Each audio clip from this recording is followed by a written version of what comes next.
Hi guys, welcome to our YouTube channel. ఈ వీడియోలో సంక్రాంతికి వస్తున్నాం సినిమా రివ్యూ అయితే చెప్తాను. రివ్యూ చెప్పే ముందు నేను ఈ సినిమాకి 300 రూపాయల టికెట్ కాస్ట్ అయితే పెట్టాను. సాధారణంగా జగదీష్ గారి సినిమాలు పెద్దగా అమౌంట్లు అయితే టికెట్ కాస్ట్ అయితే పెంచరు. కానీ ఈ సినిమాకి అన్ని సినిమాలతో పాటు దాదాపు డబుల్ అమౌంట్ అయితే పెంచారు. ఈ పెంచిన అమౌంట్ కి మనకి ఎంత ఎంటర్టైన్మెంట్ గిట్టుబాటు అయింది అనేది వీడియో ఆఖరిలో అయితే చెప్తాను.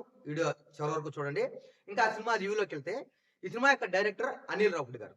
అనిల్ రావుపూడి గారి సినిమాలు ఏవి తీసుకున్నా కూడా తను యాక్షన్ గా తిని ఫుల్ ఫైట్స్ లో తీసిన కథ, ఎలాంటి కథ తీసుకున్నా తను మాత్రం కామెడీని అయితే, ఆ ఎంటర్టైన్మెంట్ అయితే మాత్రం ఎక్కడ మిస్ చేయరు. కథలో మంచి కామెడీ ఉన్నట్లయితే చాలా జాగ్రత్త పడతారు.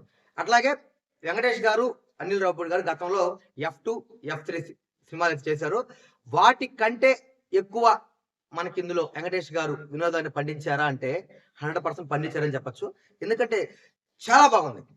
సినిమాలో వెంకటేష్ గారు కామెడీ టైమింగే కాదు, తన ఎక్స్ప్రెషన్సే కాకుండా సినిమాలో పాటలు, సాంగ్స్ అయితే చాలా బాగున్నాయి. బ్యాక్గ్రౌండ్ మ్యూజిక్ కానీ చాలా బాగా కొట్టారు. చాలా రోజుల తర్వాత మంచి పాటలు వింటున్నాం, మంచి పాటలు తెర మీద చూస్తున్నాం అనే ఫీలింగ్ అయితే కలిగింది. ఈ సినిమాని ఫ్యామిలీతో అంతా కలిసి చూడొచ్చు. ఎటువంటి మనకి అభ్యంతర సన్నివేశాలు కానీ అయితే ఏం లేవు. చాలా నవ్వుకుంటూనే సినిమా ఫస్ట్ నుంచి చివరి దాకా నవ్వుకుంటూనే ఉంటాము. అప్పుడప్పుడు కడుపు నొప్పి వచ్చేంత కామెడీ సన్నివేశాలు కూడా ఇందులో అయితే పుష్కలంగా ఉన్నాయి. మీరు మీ ఎంటర్టైన్మెంట్ ఎంత ఆశిస్తున్నారో అంత అయితే మీకైతే లభిస్తుంది. ఈ సినిమాని ఎక్కువగా ఎవరైతే కామెడీ ఆధారంగా సినిమాలు చూస్తుంటారో, నాకు ఎంటర్టైన్మెంట్ అవ్వాలి, నేను కాసేపు మంచి పాటలు చూడాలి, కడుపుబ్బ నవ్వుకొని వస్తే చాలు అనుకుంటారో వాళ్ళకైతే ఈ సినిమా కొన్న టికెట్ కి డబుల్ అమౌంట్ అయితే గిట్టుబాటు అవుతుంది. అలా కాకుండా నాకు రెగ్యులర్ ఫార్మాట్ లో ఉండకూడదు, కామెడీ ఏముంది సహజమే కదా, నాకు కొత్త చేంజింగ్ సీన్స్ ఉండాలి, పెద్ద పెద్ద యాక్షన్ ఎపిసోడ్స్ ఉండాలి, అలా అలా ఫీల్ అయ్యే వాళ్ళకైతే మాత్రం కొంచెం ఒకరవ నిరుత్సాహపరచు. కానీ ఎటువంటి ఆడియన్స్ అయినా కూడా, అంటే ఏ రకం ఆడియన్స్ అయినా కావచ్చు, క్లాస్ కావచ్చు, మాస్ కావచ్చు, ఎవరికైనా కామెడీ అనేది ఎవరికైనా నవ్వుతారు. ఎవడైనా ఆశించేది కామెడీ ఉంటే నవ్వకుండా ఉండరు. ఆ కామెడీని కడుపుబ్బ కంటిన్యూ సినిమా మొత్తం కంటిన్యూ చేసినప్పుడు ఎవరికి మాత్రం నచ్చకుండా అయితే ఉండదు. నేను కొత్తదనం ఆశించి ఎక్కువగా సినిమాలు చూస్తుంటా. అయినప్పటికీ ఎంటర్టైన్మెంట్ బేస్ గా చూసుకున్నాం కాబట్టి నాకైతే చాలా బాగా నచ్చింది. ఎవరైనా ఫ్యామిలీతో చూడాలి అనుకుంటే నాకు తెలిసి ఈ 3 సినిమాల్లో ఫస్ట్ నాకు తెలిసి ఈ సినిమాకి ఎక్కువ ఇంపార్టెన్స్ అయితే లభిస్తుంది.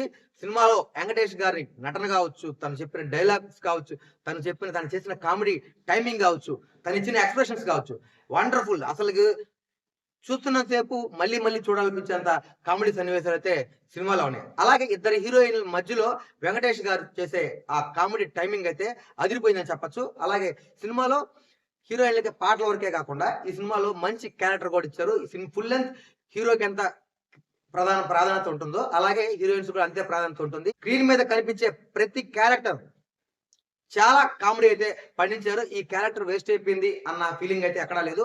ఓవరాల్ గా చూసుకుంటే ఈ పండగకి మంచి కామెడీ ఎంటర్టైన్మెంట్ సినిమా అయితే లభించింది.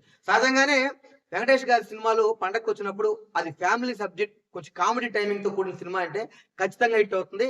అది ఆ సెంటిమెంట్ ని మరోసారి ప్రూవ్ చేశారు.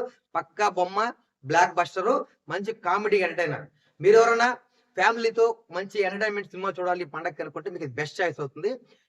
నాకైతే ఈ సినిమాకి నేనైతే 300 రూపాయల టికెట్ కాస్ట్ అయితే పెట్టాను. నాకు ఈ 300 రూపాయలకి 250 రూపాయల ఎంటర్టైన్మెంట్ గిట్టుబాటు అయింది. నేను ఎక్కువ సినిమాని కొత్తదనం మాత్రం చూస్తాను. నా యాంగిల్ లో చూసుకుంటే నాకు అప్పటికి కామెడీ పరంగా నేను 250 అయితే నాకు గిట్టుబాటు అయింది. ఫుల్ లెంత్ నాకు కామెడీయే ప్రధానం, సినిమాలో ఎంటర్టైన్మెంట్ ప్రధానంగా అని సినిమాకి వెళ్తే మాత్రం మీకు డబల్ అమౌంట్ సినిమాకి మీకు గిట్టుబాటు అవుతుంది. మీరు ఎవరైనా సినిమా చూస్తుంటే మీకు ఏమనిపించిందో కామెంట్ చేయండి. అలాగే మీరు సినిమా చూస్తుంటే మీకు ఎంత అమౌంట్ గిట్టుబాటు అయిందని కూడా కామెంట్ చేయండి. ఇది ఇవాళ వీడియో. ఇలాంటి మరిన్ని వీడియోల కోసం మా ఛానల్ ని సబ్స్క్రైబ్ చేసుకోండి, లైక్ చేయండి, షేర్ చేయండి, కామెంట్ చేయండి. Thank you. జై హింద్.